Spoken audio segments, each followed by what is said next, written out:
We have to invest in future. உரிமைகளை ஒன்றிய அரசு நசுக்க பார்க்குறாங்க.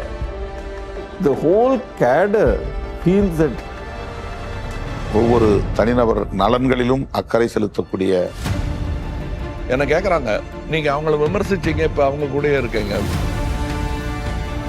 சித்தாந்தத்துக்கு எதிராக இருக்கவங்க எச் ராஜா பிஜேபி ஏதோ அள்ளி கொடுத்துருந்தாங்கப்பா, இலவசமாக மாதம் 1000 ரூபா கொடுத்தோன்னு கிடையாது. ஒரு முறை முன்னேறிய பாதை பின்னால் திரும்பி தெரியாது. பல லட்சங்கள் செலவழித்து செய்கிற மருத்துவங்கள் வந்து நீங்க இலவசம்னு ஏளனமா பேசுறது பெனிஃபிட்டான ஒரு டேர்மா மட்டும் இல்லாம பினான்சியலை பொறுப்பற்றதல்ல. ரொம்ப கஷ்டம் இதை அழிக்கிறது. இந்திய ஜனநாயகத்தை இன்னும் யாரா பாதுகாக்க முடியும்?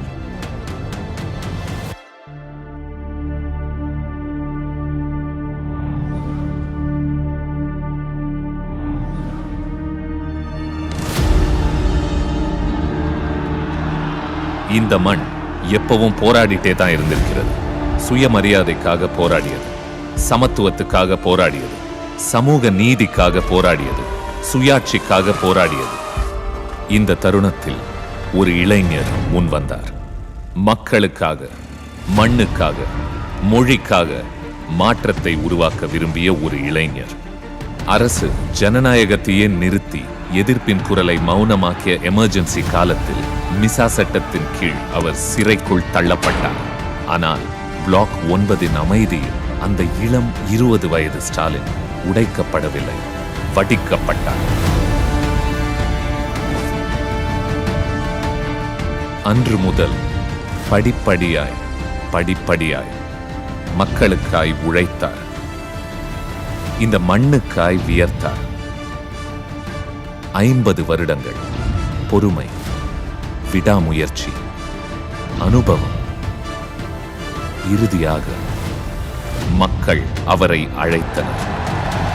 முத்துவேல் கருணாநிதி ஸ்டாலின் என்னும் நான்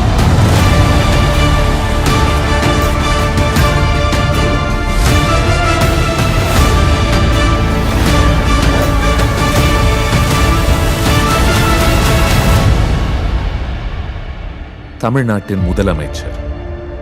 இவரை புரிந்து கொள்ள இவரின் கருத்தியலை புரிந்து கொள்ள வேண்டும்.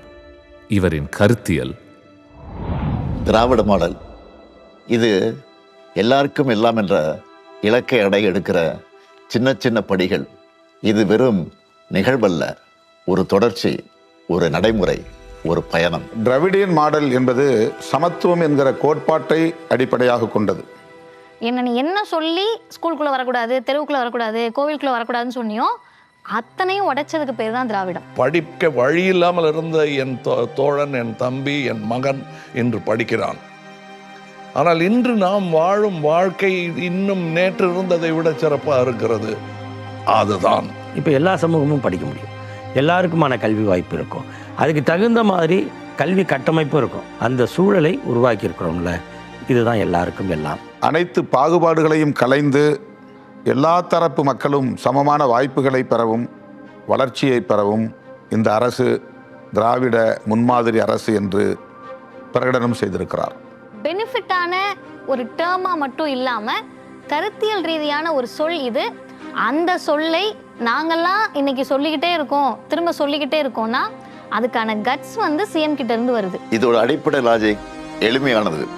நம்ம வளர்ச்சி திட்டங்கள், நலத்திட்டங்கள், ஒதுக்கீடுகள் எந்த பிரிவு மக்களை விட்டுடுச்சுன்னு பார்த்து அதை சரி செஞ்சிடணும். இதுதான் தொடர்ச்சி, இதுதான் நிஜ சமூக நீதியின் தன்மை. ஒரு முறை முன்னேறிய பாதை பின்னால் திரும்பி தெரியாது. ஆட்சி காலத்தில் அவர் வந்து பல திட்டங்கள் தீட்டியிருக்கிறாரு. ஆனால் அதனுடைய அடிப்படை தீம் ஒரே வார்த்தையில் சொல்லிடலாம், மனித நேயம்.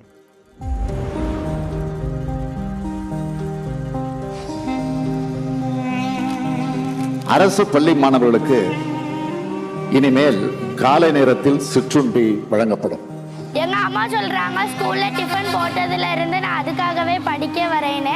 நாங்க காலையில சாப்பிட்டு முடிச்சு இப்ப விளையாடிட்டு இருக்கோம்.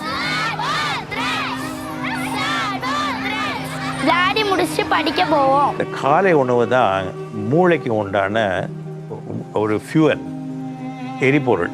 ஸோ இது எல்லாமே எதிர்காலத்துக்காக நம்ம போடுற ஒரு பயிர்.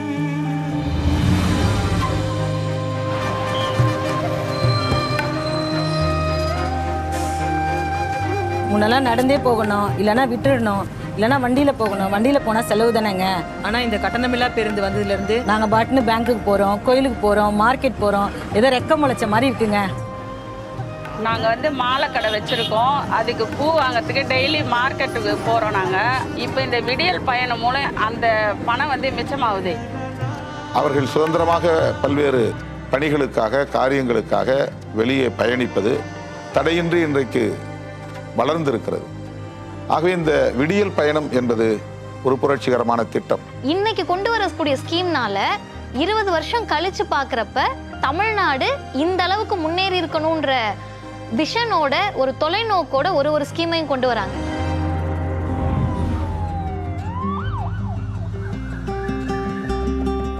ஒவ்வொரு மாதமும் சுகாதார மையத்திலேருந்து வந்து எங்களை நல்ல முறையாக கவனிச்சுக்கிறாங்க. எங்களுக்கு மருந்து மாத்திரையெல்லாம் கொடுக்குறாங்க. இப்போ எனக்கு மூட்டு வலி, கை வலி எல்லாம் பரவாயில்ல. நாங்கள் பிள்ளைகளை எதிர்பார்க்கறது இல்லை, அவங்களே கவனிச்சுக்கிறாங்க. அது எங்களுக்கு ரொம்ப பெருமையாக இருக்குது. மாதம் வீட்டுக்கு கரெக்டாக வர்றாங்க சார். வீட்டில் வந்து சுகர், பிபி எல்லாம் செக் பண்ணுறாங்க, மாத்திரை மருந்து கொடுக்குறாங்க. எங்கள் குழந்தைகளை நாங்கள் நம்பி இருக்க வேண்டிய அவசியம் இல்லை. அவங்களே வந்து தாத்தா ராஜு தான் தெரியுமா பேசுகிறாங்க. எல்லாம் எங்களுக்கு நல்லா செய்கிறாங்க. நல்லா இருக்கிறோம் நாங்கள். இப்போ பல லட்சங்கள் செலவழித்து செய்கிற மருத்துவங்கள் வந்து இன்றைக்கி இலவசமாக சமுதாயத்தின் அடியில் இருக்கிற ஒருத்தனுக்கு போய் சேரக்கூடிய ஸ்கீம். படிப்பும் வேலை வாய்ப்பு நம்மோட உரிமையை கிடந்து எழுந்த இனம் தான் நம்முடைய திராவிட இனம். எத்தனை தடைகள் வந்தாலும் படிப்பை மட்டும் நீங்க யாரும் கைவிடக்கூடாது. நான் இங்கே டிப்ளமோ இன் மெக்கானிக்கல் இன்ஜினியரிங் படிச்சுட்டு இருக்கேன். எனக்கு இது வெறும் ஒரு சிஎன்சி ஆப்ரேட்டர் சர்டிஃபிகேட் மட்டும் இல்லை, எனக்கு இது ஒரு ஜாப் ஆஃபர் லெட்டருக்கு சமம். நார்மல் ஸ்கீம்ஸ் வரதுக்கு முன்னாடி எங்களால் தியரிட்டிக்கல் பேப்பர்ஸில் தான் ஃபோக்கஸ் பண்ண முடிஞ்சது. ஆனால் இந்த ஸ்கீம் வந்ததுக்கப்புறம் எங்களால் ப்ராக்டிக்கலாக நிறைய விஷயங்களை கற்றுக்க முடிஞ்சது. இந்த நான் திட்டம் மூலமாக எனக்கு வெறும் வேலை வாய்ப்பை மட்டும் வாங்கி தரல, எனக்கு இவங்க ஒரு எதிர்காலத்தை உருவாக்கி கொடுத்துருக்காங்க. You need industry, you also need social welfare. அந்த அடிப்படையில் தான் Tamil Nadu has grown so well. இன்றைக்கு இந்தியாவிலேயே HDI என்று சொல்லக்கூடிய ஹியூமன் டெவலப்மெண்ட் இண்டெக்ஸ், அந்த குறியீட்டு மதிப்பீட்டில் தமிழ்நாடு முதலிடத்தை வகிக்கிறது என்கிற அளவுக்கு இது சிறப்பை பெற்றிருக்கிறது.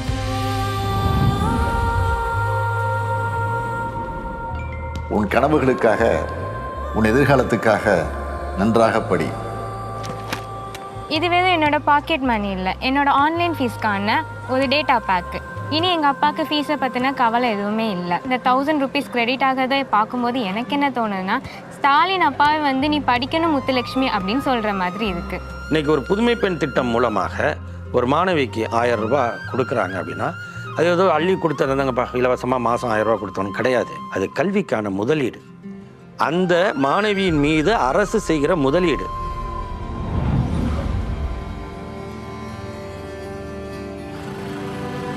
ஒவ்வொரு மாதமும் வர இந்த 1000 ரூபா பணம் அது என்னோடது, என் பேரில் எனக்காக என் அக்கௌண்ட்டில் வருது.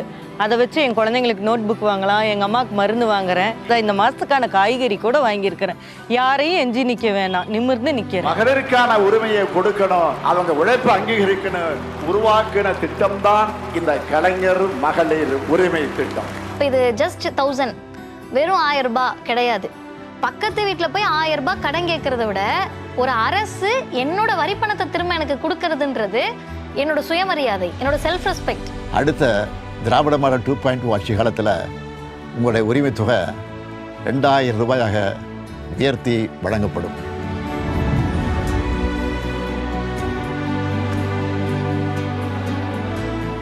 இது வெறும் கருவி இல்லை, என் டிசைன் லேப், என் கோடிங் பிளாட்ஃபார்ம், உலக ரிசர்ச் பேப்பர் படிக்கிறதுக்கான ஒரு லைப்ரரி.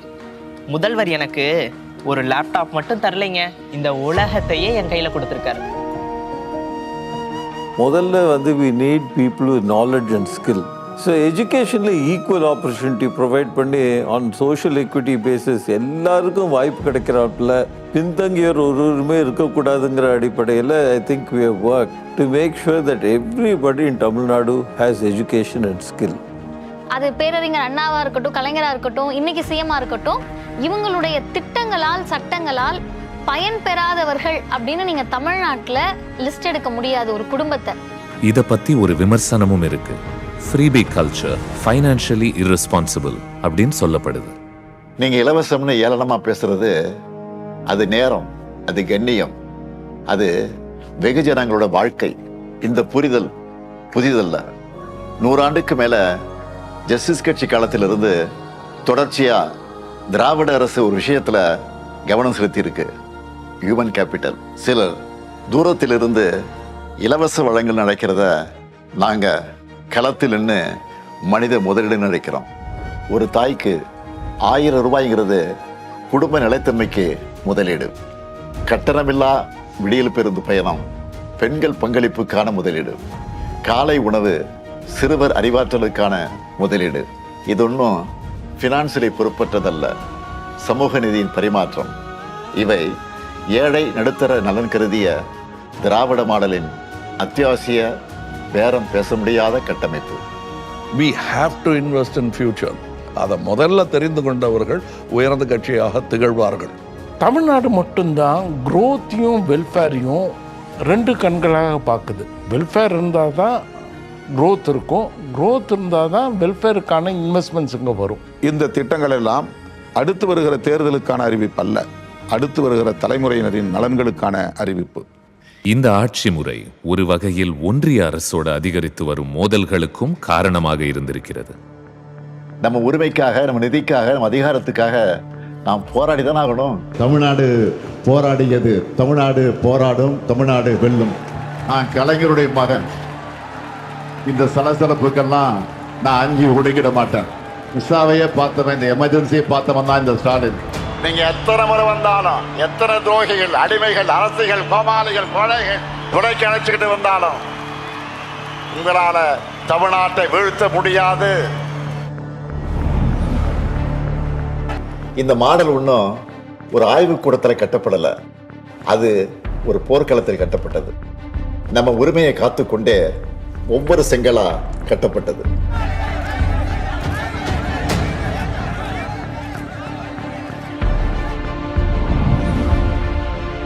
ஒரு அரசாங்கம் என்ன உரையை கொடுக்கிறதோ அதை படிக்க வேண்டியது தான் ஆளுநர் வேலை. அதுக்கு பேர் தான் ஆளுநர் உரை. தென்னிந்திய மாநிலங்களில் அது ஒரு முக்கியமான விஷயங்களாக இருக்குது. ஏன்னா கேரளாலையும், இப்போ இன்னைக்கு கர்நாடகாலையும், தெலுங்கானாலையும் அவங்க உரிமைகளை ஒன்றிய அரசு நசுக்க பார்க்குறாங்க. கவர்னர், ஆளுநர் மூலம். ஆளுநரை விட மக்களால் தேர்ந்தெடுக்கப்பட்ட அரசுக்குத்தான் அதிகாரம்ங்கிறத நீதிமன்றங்கள் சொல்லிடுச்சு. அப்போ அந்த அரசியல் சட்டத்தை காப்பாற்றக்கூடிய ஒரு மாநிலமாக, ஒரு வழிகாட்டியாக, இன்னும் சொல்லப்போனால் இந்திய ஜனநாயகத்தை இன்னும் யாரா பாதுகாக்க முடியும் அப்படின்னா தமிழ்நாட்டை தான் திரும்பி பார்க்குறாங்க எல்லாரும். கவர்னரோட போராட்டம் நம்ம ஒவ்வொரு வளர்ச்சி திட்டத்தின் அத்தியாயம். இது திராவிட மாடலின் பேரம் பேச முடியாத விலை. இந்தி மொழிக்கு தரப்படக்கூடிய முக்கியத்துவம் என்பது மற்ற மொழிகளை புறக்கணிப்பதாக மட்டுமல்ல, அழிப்பதாகவும் அமைந்திருக்கிறது. இந்தியை ஆட்சி மொழியாக, அலுவல் மொழியாக மட்டுமல்ல, அதிகாரம் செலுத்தும் மொழியாக பாஜக அரசு உயர்த்தி கொண்டே இருக்கிறது. உலக நாடுகளோடு போட்டி போடுறதுக்கு என்ன தேவை? ஆகச் சிறந்த அறிவு தேவை. அந்த அறிவுக்கு எந்த மொழியை கற்றுக்கணும் அப்படின்னு கேட்கறத விட எந்த பாடத்தை கற்றுக்கணுன்றது தான் இருக்கு. மொழியா பாடமா? பாடம்ன்றது subject, science subject, maths subject, ஹிந்தின்றது மொழி. அப்போ ஒரு குழந்தைக்கு படிப்பு எதை கொடுக்கணும்னு கேட்டால் சப்ஜெக்ட் நாலேஜை கொடுக்கணும். 50 வருஷத்துக்கு முன்னாடி தமிழ்நாடு எங்களுக்கு 3 மொழி வேணாம், 2 மொழி போதும்னு சொன்னதுனால தான் பஞ்சம் பட்டினியில் முதன்மையாக இருந்த மாநிலம் இன்றைக்கு படிப்பறிவில் முதன்மையாக இருக்கிறது. நம்ம குழந்தைகளுக்கு 3 மொழி கற்றுக் கொடுக்கணும்னு சொல்கிறாங்க, முடியாது.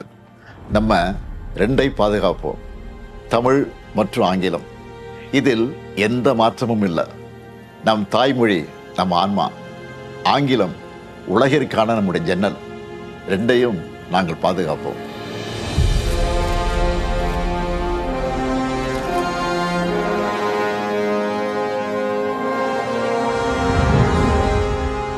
அதாவது ஒரு ஆட்டோக்ராட்டிக் கவர்மெண்ட் சென்டரில் இருக்குது மோடி அரசாங்கம்.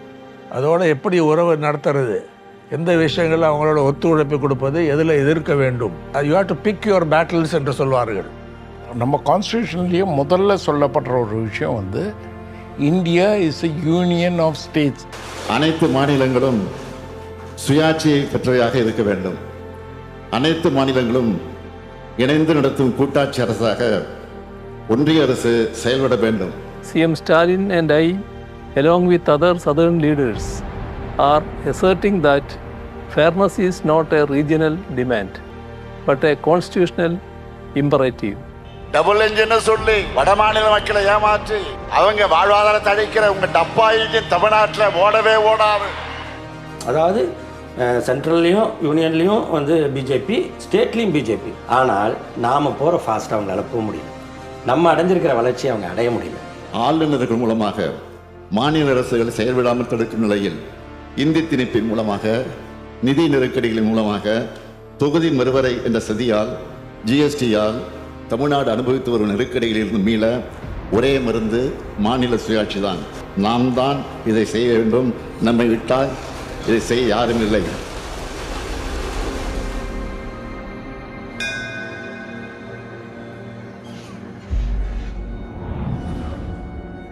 திருப்பரங்குன்றத்தில் ஒரு புதிய ஒரு விஷயத்தை உள்ளே நுழைத்து விடவும் முடியாது, ஏற்கனவே இருக்கிற ஒரு விஷயத்தை எடுத்து விடவும் முடியாது. அவ்வளவு தெளிவான மரபும் கட்டமைப்பும் இருக்கிற ஒரு விஷயம் வந்து திருப்பரங்குன்றம் கோவில், கோவில் சார்ந்த வழிபாடு. காலகாலமாக அங்கே கோவில் அறநிலையத்துறையால், இந்து அறநிலையத்துறையால் தீபம் ஏற்றப்பட்டு கொண்டிருக்கிறது.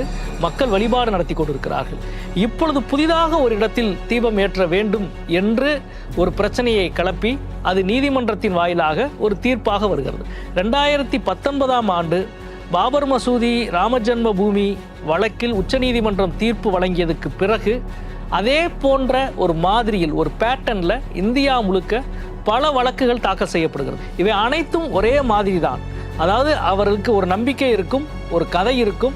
அந்த கதையில் இருந்து ஒரு நீதிமன்றத்தை அணுகுவார்கள். அவர்களது நம்பிக்கை அல்லது கதைக்கு ஒரு சட்ட வடிவத்தை நீதிமன்ற தீர்ப்பின் மூலம் உருவாக்குவார்கள். அதில் இருந்து இந்துத்துவவாதிகள் தங்களது அரசியலுக்காக அதை பயன்படுத்துவார்கள். குறுகிய மதவெறி நோக்கத்திற்காக எடுக்கப்படுகிற பல அழுத்தங்கள், பல நடவடிக்கைகளுக்கு எதிராக அரசு எடுத்த மிக முக்கியமான ஒரு உறுதியான நிலைப்பாடு. இந்த உறுதியான நிலைப்பாடு தான் அவர்கள் நினைக்கிற ஒரு பதட்டத்தை, அவர்கள் நினைக்கிற ஒரு கலவரத்தை நிகழவிடாமல் தடுத்தது என்பதை நான் இங்கே சொல்ல வேண்டும் என்று நினைக்கின்றேன். திருப்பரங்குன்றத்தில் நான் கோயிலின் பாரம்பரியத்தை பாதுகாக்க முடிவு செய்தேன்.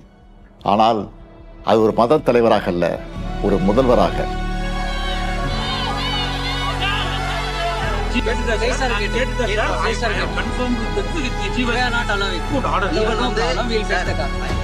மக்களின் நம்பிக்கையை அரசியலுக்கு அடிபணியை விடக்கூடாது என்பதே என் நிலைப்பாடு.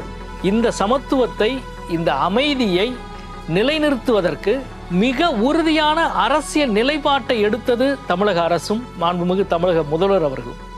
பகுத்தறிவு எப்போதும் நம்பிக்கையுடன் முரண்பட வேண்டும் என்பதில்லை. இரண்டும் ஒரே சமுதாயத்தினுடைய இரு முகங்கள். பெரியார், அடிகளார் நட்பு அதற்கு சான்று. That's where tolerance stays. Accept your friend, accept your Muslim, accept your Christian, accept your Hindu. அரசியலில் நான் அனைவரையும் சேர்ப்பது என்ற கொள்கையை கடைபிடிக்கிறேன். வேறுபட்ட நம்பிக்கைகள் இருந்தாலும் நாம் ஒரே மண்ணில் வாழ்கிறோம், ஒரே மொழி பேசுகிறோம், ஒரே எதிர்காலத்தை நோக்கி நடக்கிறோம். அதுவே திராவிட இயக்கத்தினுடைய உயிர் நாடி.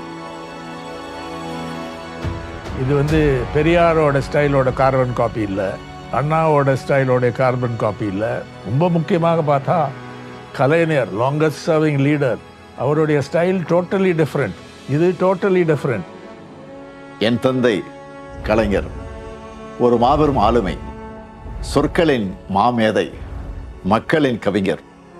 என்னால் அவரை போல எழுத முடியாது, அவரை போல பேசவும் முடியாது. ஆனால் என்னால் என்ன செய்ய முடியும்? அவரை போல உழைக்க முடியும், மக்களுக்காக உழைக்க முடியும். அதுவே இப்போதைக்கு போதும். அது கஜா புயல்ல அதிகாரம் இல்லாத ஒரு காலகட்டத்தில் சேத்துல போய் நின்னதா இருக்கலாம். ஒரு துயரமான சூழல்ல நள்ளிரவுல மருத்துவமனை நோக்கி ஓடியதா இருக்கலாம். இப்படி எந்த வகையிலும் மக்களை விட்டு விலகாத ஒரு தன்மை தான் அவருடைய மிகப்பெரிய ஆளுமைக்கான அடிப்படை நினைக்கிறேன். அரசனை ஏறுவதற்கு அவசரப்படாமல் கட்சியில் வந்து ஒரு தொண்டனா, இளைஞரணி தலைவனா, ஒரு எம்எல்ஏவா, ஒரு மேயரா, டெப்யூட்டி சிஎம்மாக பணியாற்றி அதுக்கப்புறம் மக்களுடைய பேராதரவுடன் அரசனை ஏறியவர். வெறும் அரசியல் நோக்கங்களுக்காக மட்டுமே உறவு என்று இல்லாமல் தேர்தலில் வெற்றி பெற வேண்டும், வாக்கு வங்கிகளை பகிர்ந்து கொள்ள வேண்டும் என்கிற அடிப்படையில் மட்டுமே இந்த உறவை பேணாமல் ஒவ்வொரு தனிநபர் நலன்களிலும் அக்கறை செலுத்தக்கூடிய பொறுப்புணர்வு கொண்ட ஒரு தலைவராக அண்ணன் தளபதி விளங்குகிறார். He has this knack of getting around him people who are good and then giving them the freedom. And that's why he is very popular with all the civil servants. எல்லாருக்கும் இவரை பிடிக்கும் பிகாஸ் இவர் total freedom கொடுப்பாரு. நிதானமாக பேசுறது, செயலில் உறுதி காட்டுவது, பலம் காட்டுவது. தமிழக அரசினுடைய கொள்கைகள், நடைமுறைகள் சார்ந்து விமர்சனங்கள் நிச்சயமாக இருக்கும். ஆனால் அந்த விமர்சனங்களை எல்லாம் கடந்து இந்த அரசின் மீதான ஒரு நல்லெண்ணத்தை இறுக பிடித்து வைத்திருப்பதில் மிக முக்கியமான பங்கு வகிப்பது முதல்வர் அவர்களுடைய பண்பும் தனித்துவமான அணுகுமுறையும் நடவடிக்கையும். மாற்றம் தொடுத்து மல்லிகைக்கும் மனம் உண்டு அப்படி. ஸோ அவருடைய சித்தாந்தத்துக்கு எதிராக இருக்கிறவங்க, அவருடைய விமர்சிக்கிறவங்களை கூட அவருக்கு மதிக்கிறாங்க.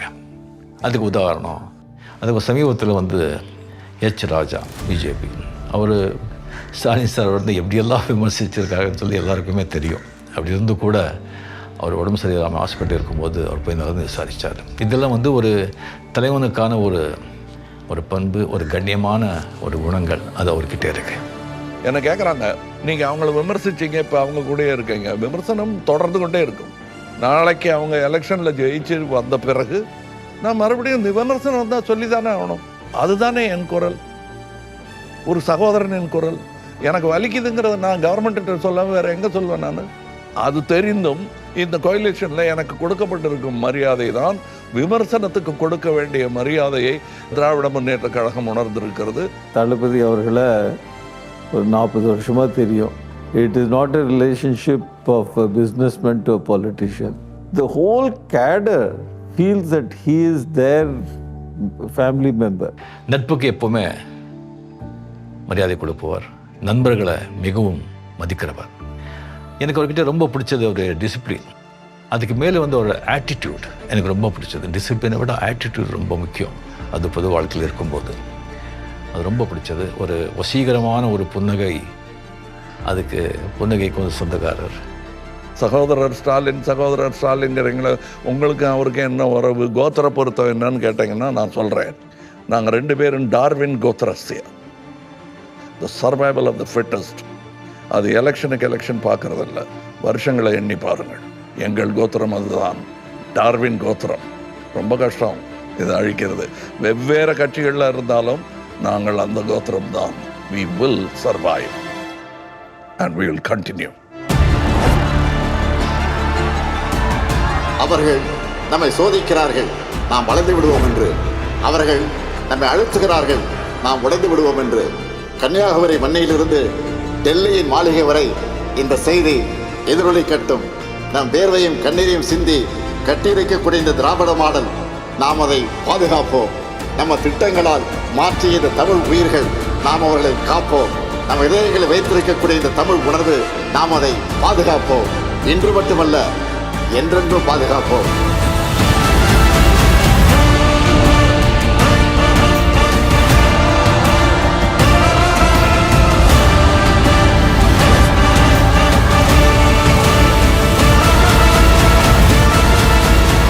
ஸ்டாலின் தொடரட்டும், தமிழ்நாடு வெல்லட்டும்.